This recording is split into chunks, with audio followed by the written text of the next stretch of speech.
They say Halloween is the one night where nothing feels real, where you can see something terrifying and laugh it off as a costume.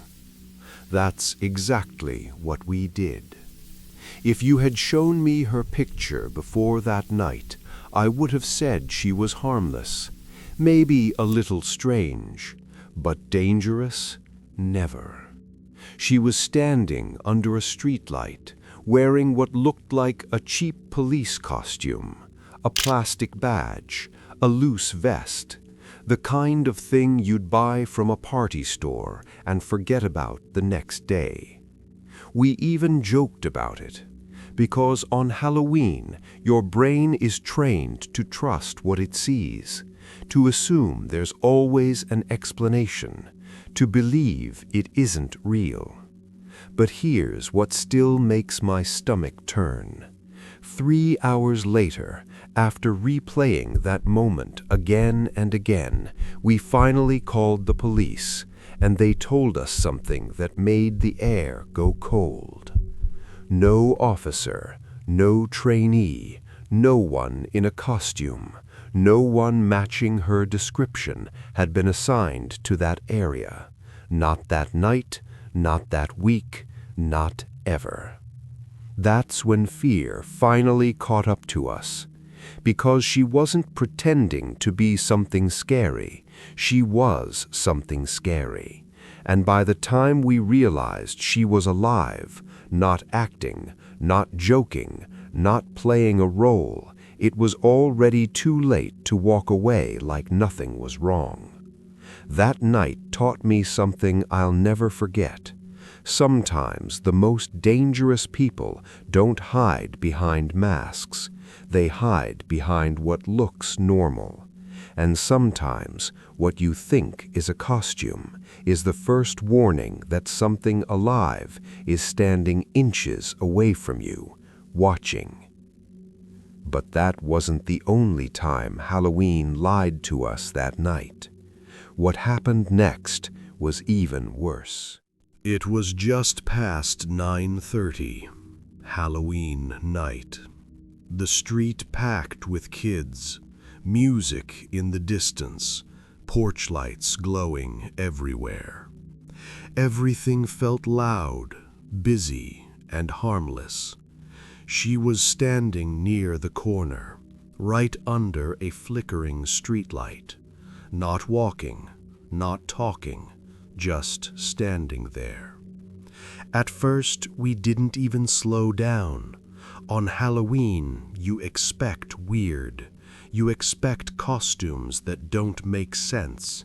Someone dressed as a cop didn't feel strange at all. It felt normal. But the longer we looked, the more something felt off. Her uniform didn't fit right, like it didn't belong to her. The vest hung loose on her shoulders. The badge looked plastic, like it had come straight out of a Halloween store package. And her posture was wrong. Real cops move with purpose. They shift their weight. They scan the area. She didn't do any of that. She was perfectly still, like she was waiting for someone to notice her. We passed her, and I felt that uncomfortable awareness in my chest, the kind you get when someone is watching you without moving their head. I couldn't help it. I glanced back. She hadn't turned, but I could tell her eyes were following us slowly. That's when my joke about her costume stopped feeling funny. We had only gone a few steps past her when she finally moved. Not fast, not sudden, just enough to let us know she was aware of us. "Hey," she said. Her voice was calm, almost polite, not loud, not threatening. That made it worse. We stopped without even talking about it. Our bodies decided before we could think. She took one slow step forward, the streetlight catching the edge of her badge. It didn't shine like metal. It looked dull, cheap, toy-like. "You guys live around here?" she asked. A normal question, said too normally, but something about it felt rehearsed, like she had practiced how to sound casual. I nodded, yeah. She tilted her head slightly, like she was studying us, not our faces, our reactions. Her eyes didn't blink the way people normally do. Not nervous, not curious, just fixed on us. "We've had some reports of vandalism," she said, just keeping an eye out. That should have made us feel safe. Instead, my stomach tightened, because real cops explain things quickly. They move with confidence. They don't pause between sentences like they're choosing their words carefully. She smiled, and it didn't reach her eyes. That's when I realized we weren't being protected. We were being evaluated. She glanced past us down the street like she was checking something, not looking for help, not looking for anyone else, just confirming it. "Who else is with you tonight?" she asked. The question was casual, but it landed wrong. "We're just walking," my friend said. Her eyes flicked to him for a split second, then back to me. Too fast, too precise. "From where?" she asked. I hesitated, not because I didn't know the answer, because I didn't know why she needed it. "Just around," I said. She nodded slowly, like she was filing that away, like it mattered. I noticed her hands then. They weren't resting. They weren't relaxed. They were set, ready, not reaching for anything, not threatening, just perfectly positioned, like she knew exactly how much space she was allowed to take, like she knew where the line was. Real officers move with confidence. They don't measure distance like predators do. She took one more step closer, not inside our space, right up to the edge of it, close enough that I could smell her, not sweat, not perfume, something sharp, clean, almost sterile. Everything about it felt controlled. That's when I realized something else. She wasn't checking if we were okay. She was checking if we were alone. And that thought was worse than anything she had said so far. My friend shifted his weight, just slightly. Not stepping away, not stepping closer, just uncomfortable. She noticed it. Her eyes dropped to his feet, then back to his face. Slow, careful, like she was marking us. "You in a hurry?" she asked. The question sounded harmless, but my chest tightened anyway. "No," he said, "just heading home." She nodded again, that same slow nod, like she was calculating something we couldn't see. "Which way?" she asked. That's when I felt it, the first real spike of panic, because that wasn't a safety question. That was a positioning question. I answered before he could. "Just up the block." She glanced in that direction, then behind us, measuring, counting, planning. "How far?" she asked. Too many questions now, too specific. "Not far," I said. She smiled again, not friendly, not reassuring, calculating. My throat went dry. I suddenly became aware of how quiet the street was. The kids had moved on. The music was distant. The porch lights felt farther apart. We weren't surrounded anymore. We were alone. That's when I understood why she had checked the street first, why she had asked who else was with us, why she cared which way we were going. She wasn't trying to help. She was planning. And whatever she was planning, it didn't include us walking away calmly. We made the mistake of thinking we could just walk away, not run, not make it obvious, just drift, like nothing was wrong. I took a slow step to the left, pretending to stretch my leg. My friend shifted a second later, trying to mirror me. Her head didn't move, her eyes did. They tracked us instantly, too fast, too controlled. "Which way are you headed?" she asked. It should have sounded kind. It sounded final. That wasn't small talk. That was an assessment. I pointed down the street behind us, that way. She nodded once, like she'd just confirmed something important. "How far?" she asked. Not where, not why. How far? I hesitated, just for a second, and I saw it in her face. Not impatience, not confusion, approval. "Not far," I said. "Just a couple blocks." She stepped closer, not into our space, but close enough that my skin reacted before my mind did. Nothing, no perfume, no warmth, just air, cold, empty air. My chest tightened. My friend shifted beside me. We didn't speak.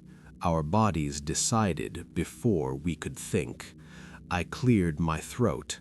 "Well, we should get going." She smiled again, not friendly, not threatening, perfectly controlled. "Of course," she said, then paused, just long enough to make it uncomfortable. "Stay safe tonight." It felt like a threat. We started walking, slow, normal, casual. I didn't look back. I didn't have to. I could feel it. That pressure in your chest when you know someone is too close, when your body knows before your mind accepts it. 10 steps, 20. My friend whispered, "Don't run." I know. Then I heard it. Footsteps. One set. Behind us. Matching our pace. Locked to us. Like she knew exactly how to follow. My stomach dropped. We weren't alone anymore. We were being followed. Another step. Another. Measured. Patient. Like this wasn't a chase. Like it was a test. And whatever answer she was waiting for, we were running out of time. We didn't run. Not yet. Because running would have meant admitting what we already knew. Our steps stayed normal, slow, controlled, but every nerve in my body was screaming that we had crossed some invisible line. The sound of her footsteps matched ours, not fast, not rushed, too perfect. I changed my pace just slightly, Not enough to be obvious, just enough to test it. Her steps changed with mine. That's when my chest tightened, because coincidence only works the first time. This was something else, locked on us, like she'd done this 100 times before. I whispered, "She's still there." I didn't look back. I didn't need to. My friend nodded without speaking, like even breathing might trigger something. We reached the corner, the one with the darker street, the one with no porch lights. That was the decision point. Go straight and stay visible, or turn and disappear. Before we could choose, her footsteps stopped. Not slowly, not fading away, they just ended. That was worse, because movement means intention, but silence means positioning.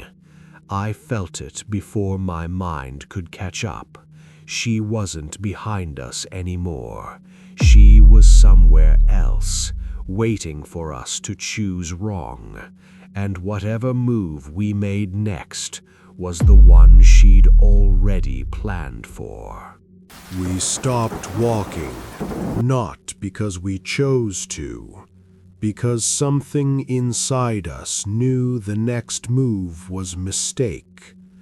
Turning meant showing her our backs, showing fear, showing weakness, and that felt worse than standing still, because when a predator goes quiet, it isn't gone, it's close, too close.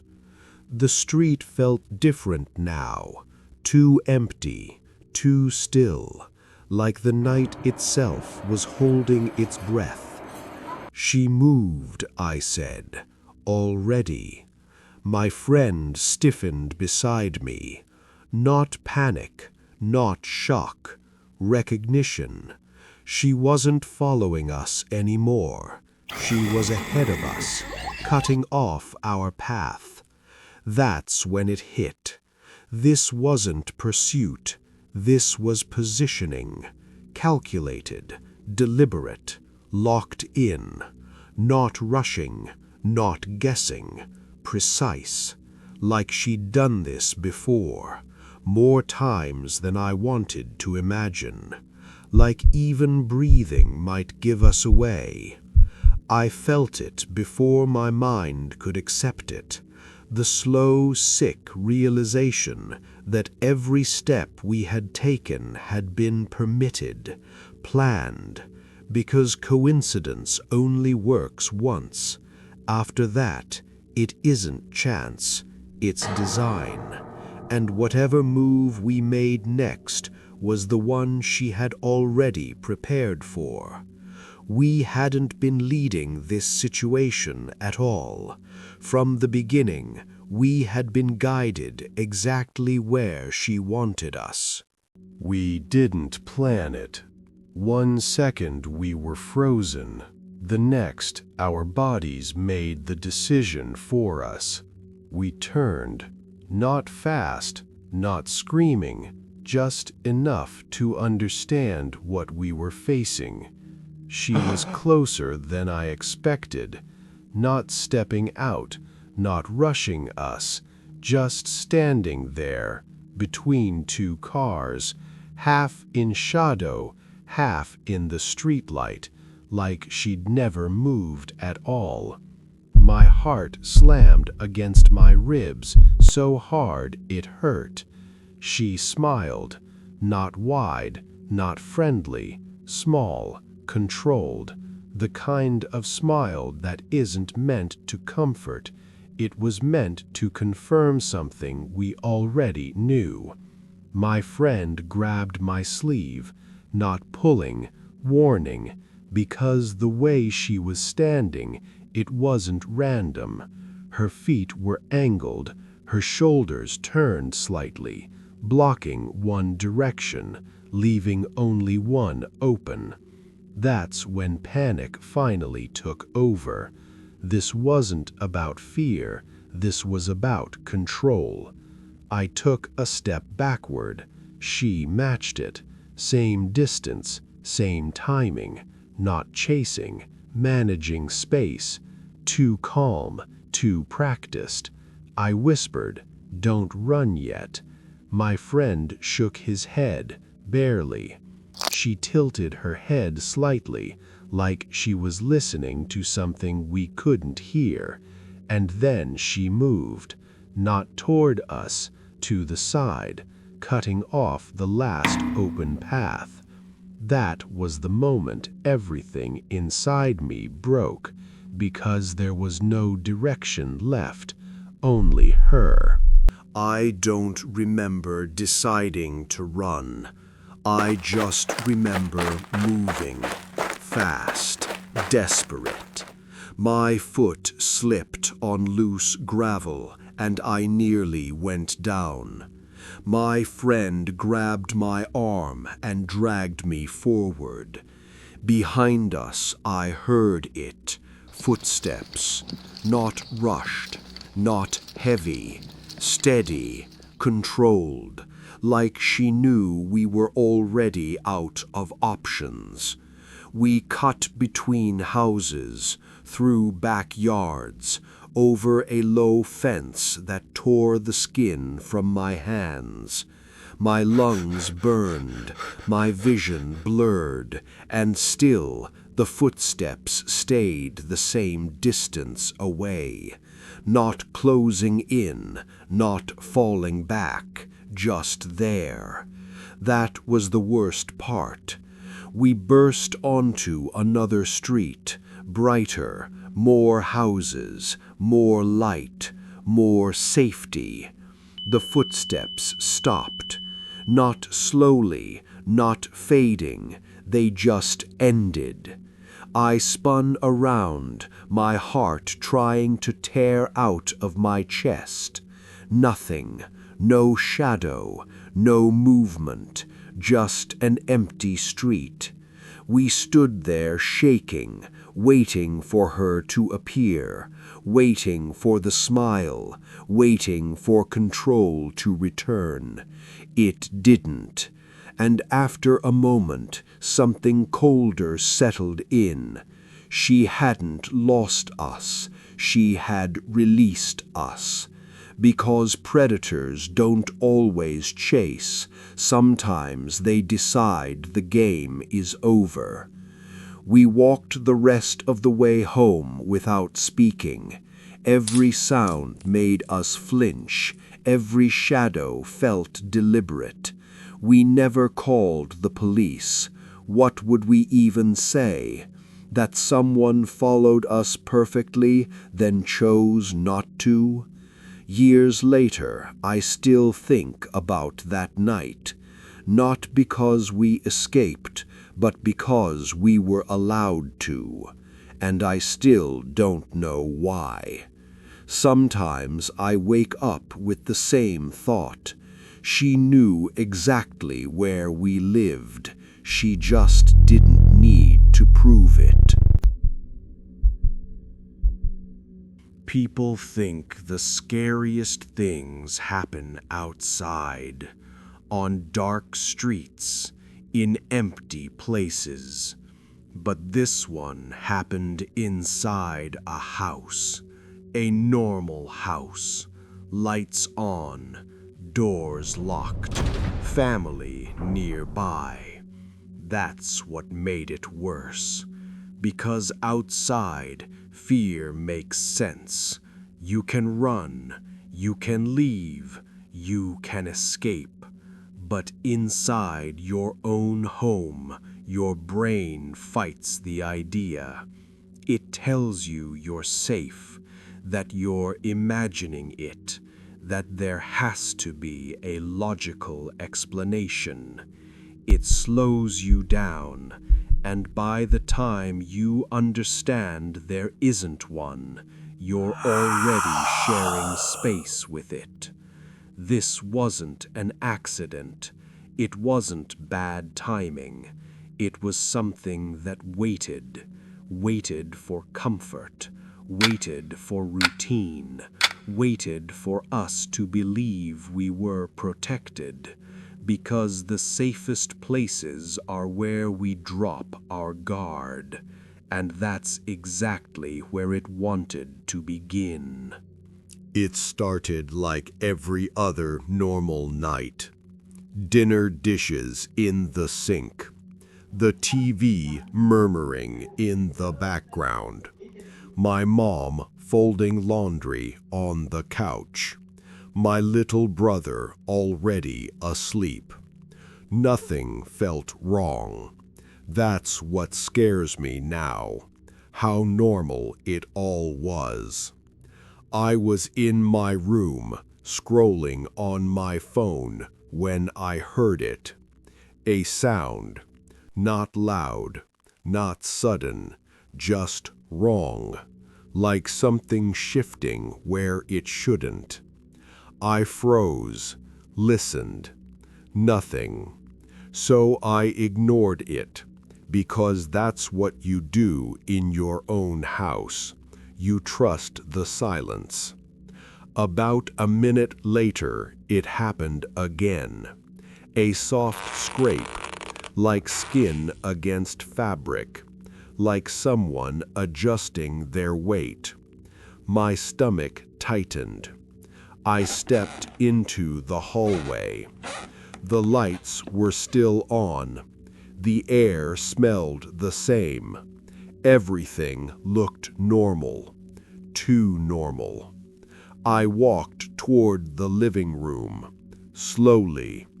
My mom looked up at me. "Did you hear something?" she asked. I nodded. "Yeah, did you?" She hesitated, just for a second.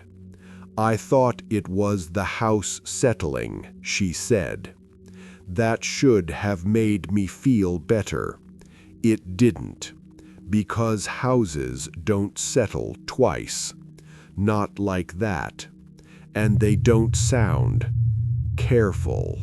We both stood there, listening, not moving, not speaking. The TV kept playing like nothing was wrong. Laugh track, music, noise that suddenly felt fake. Then we heard it again, clear this time. A slow creak from the hallway, not from the walls, not from the floor, from a place where someone could stand. My mom muted the TV. The silence after that felt heavy, like the house was holding its breath. "Did your brother get up?" she asked. I shook my head. He was asleep. We listened again. Nothing. And that was worse, because now it felt intentional, like something was choosing when to make noise. My mom stood up, slow, careful. She held the remote in her hand like it was something solid, something safe. "I'll check," she said. I followed her without thinking. We moved down the hallway together, every step too loud, every breath too noticeable. My brother's door was closed. The light under it was off. She opened it gently. He was there, asleep, exactly how we had left him. That should have been relief. It wasn't, because the sound hadn't come from his room, and it hadn't come from mine, which meant only one thing. It had come from somewhere in between, from a space that was supposed to be empty. We stood there for a second, not saying what we were both thinking, because saying it out loud would make it real. My mom slowly turned toward the bathroom at the end of the hall. The door was half open. It hadn't been like that before. I was sure of it. She took one step forward, then another, quiet, measured, like whatever was making the sound could hear us too. I stayed close behind her, my heart beating so hard it felt loud enough to give us away. She reached the door and pushed it open the rest of the way. Nothing, just the sink, the mirror, the towel hanging crooked like always. Normal, too normal. She let out a slow breath. "See? Nothing," she whispered, but her voice didn't believe it. We started to turn back when I saw it. The shower curtain. It was pulled shut. We never closed it, not at night. My mom froze. I felt it before I saw it. She had noticed too. Neither of us moved. Neither of us breathed. The curtain shifted, not fast, not dramatic, just a small movement, like something inside had adjusted its weight. My mom's hand tightened around my wrist, hard, painful, not to hold me back, to keep me quiet. That's when I understood. We weren't hearing the house. We were hearing someone trying not to be heard. My mom didn't scream. She didn't run. She reached for the curtain, slowly, carefully, like sudden movement might make whatever was inside react. My heart was pounding so hard I felt dizzy. Every instinct told me to pull her back, to get away, but my body wouldn't listen. Her fingers closed around the edge of the fabric. The bathroom felt smaller, tighter, like the air itself had thickened. She pulled. The curtain slid open, and there was nothing behind it. No person, no shadow, no shape, just the empty bathtub. For half a second, my brain tried to relax. Then I saw the water. The tub was wet, not dripping, not running, just recently used. The surface still shiny, still disturbed, like someone had just stepped out. My mom stared at it. "So who turned the shower on?" she whispered. I opened my mouth to answer. Nothing came out, because the bathroom door behind us moved. Not slammed, not pushed, just nudged, like something brushing past it. My mom spun around. The hallway was empty, but the sound didn't stop. Soft footsteps, barely there, moving away from us, toward the living room, toward my brother's room. That was when panic finally took over, because whatever had been in our bathroom wasn't gone. It was just somewhere else in the house. We didn't chase it. We couldn't. My mom grabbed my hand and pulled me into my room, locking the door behind us. Her hands were shaking so badly she dropped the key twice before it finally turned. "Stay quiet," she whispered. Not calm, not steady, terrified. We stood there in the dark, barely breathing. No footsteps, no doors, no movement. Just the house pretending to be empty again. Minutes passed, then more. Too many. Finally, she called my dad. Her voice shook so hard I could barely understand her. He came home in less than 10 minutes. He checked every room, every closet, every window. Nothing. No one. No signs of forced entry. No broken locks. No explanation. The bathroom was still wet. That was it. That was all the proof we had. We didn't sleep that night, not a minute. My brother never woke up. He never knew how close someone had been to his door. We moved a month later, didn't tell anyone why. Because how do you explain that your house wasn't broken into? It was already occupied. Sometimes I still think about the shower curtain, about how something stood there quietly, waiting to move when we looked away, not to scare us, not to rush, just to see how long it could exist in our home without being seen. This one is short because it didn't give us time to be scared slowly. It happened fast, too fast for logic, too fast for excuses. I was driving home after midnight, the road almost empty. No traffic, no houses, just darkness and the sound of tires on asphalt.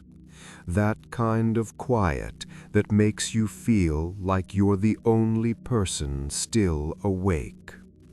Then I saw someone standing on the side of the road, not walking, not waving, just standing. No phone, no car, no light. That alone was wrong. I slowed down without thinking, not because I wanted to help, because my brain was trying to understand what I was looking at. As my headlights reached them, my stomach dropped. They weren't facing the road, they were facing the trees, like they were waiting for something to come out of the dark. I drove past slowly, my eyes locked on the side mirror. They didn't move, not their head, not their body, not even a shift of weight. Nothing. And that's when I understood something that made my hands tighten on the steering wheel. They weren't lost.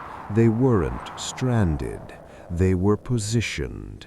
I told myself to keep driving, not slow down, not look back. But my eyes kept finding the mirror. The road behind me stayed empty, no movement, no shape stepping out, just darkness swallowing the headlights. For a moment I started to breathe again. Then I saw it, another figure, closer to the road, standing between two trees. Same posture, same stillness, not facing me, facing deeper into the woods. My grip tightened on the steering wheel. This wasn't coincidence. People don't stand like that by accident. They don't line themselves up in the dark. They don't face the same direction without a reason. I drove past them too, slow, careful, and again no reaction. No turning, no flinching, no acknowledgement, like I wasn't even there, like I wasn't the thing they were watching. That's when the fear changed shape, because whatever they were waiting for, it wasn't me, and whatever it was already in those trees, close enough that they didn't need to move. I should have sped up. That's what a normal person would have done. But my foot stayed light on the pedal, like part of me needed to see more, needed to understand what kind of nightmare this was. Then I saw a third one, farther down the road, closer than the last, standing just off the shoulder, so close I could have reached out and touched it. Same position, same stillness, all of them facing the trees, not scattered, not random, placed like markers. My chest tightened. This wasn't people standing around. This was a pattern. I slowed even more, my heart screaming at me to stop looking. That's when one of them moved, not stepping, not turning, just lifting its head, slowly, like it had finally noticed something. Not me, something behind me. I checked the rearview mirror. Nothing, just road, just darkness. But every nerve in my body went cold, because whatever had their attention now was coming from the direction I had just driven from, and I was still on the same road with it. My foot finally slammed down on the gas. Not smooth, not controlled, pure instinct. The engine roared and the road blurred under me, but my eyes kept snapping to the mirror. Nothing. No headlights, no movement, just black. That made it worse, because whatever had their attention wasn't using the road. My chest tightened like the air was thinning. Then I passed another one, closer than the rest, so close I caught the outline of its face, and still it wasn't looking at me, still watching the trees, like I was already irrelevant. That's when it hit me. They weren't warning me. They weren't trying to scare me. They were marking something, a line, a limit, a boundary, and I had just crossed it. The forest beside the road felt alive now, not with sound, with presence, like something enormous was shifting through it without disturbing a single branch. I didn't look again. I couldn't, because the last thing I wanted to see was something stepping out in front of me. I drove until streetlights finally appeared, until houses showed up, until the dark felt pushed back. I pulled over beneath a lamp and just sat there, shaking. The silence inside the car was deafening. No footsteps, no breathing, no proof. Just my heart trying to remember how to slow down. I never saw any of them again. No news reports, no missing person alerts, no explanations. But sometimes, late at night, I still think about the way they stood, not scared, not lost, waiting, like they weren't watching the road. They were watching something move through our world that we were never meant to notice. And then it hit me, the thought that still makes my stomach drop. I wasn't the one who escaped that night. I was the one who was ignored, because whatever they were standing for had already passed, and I was never its target.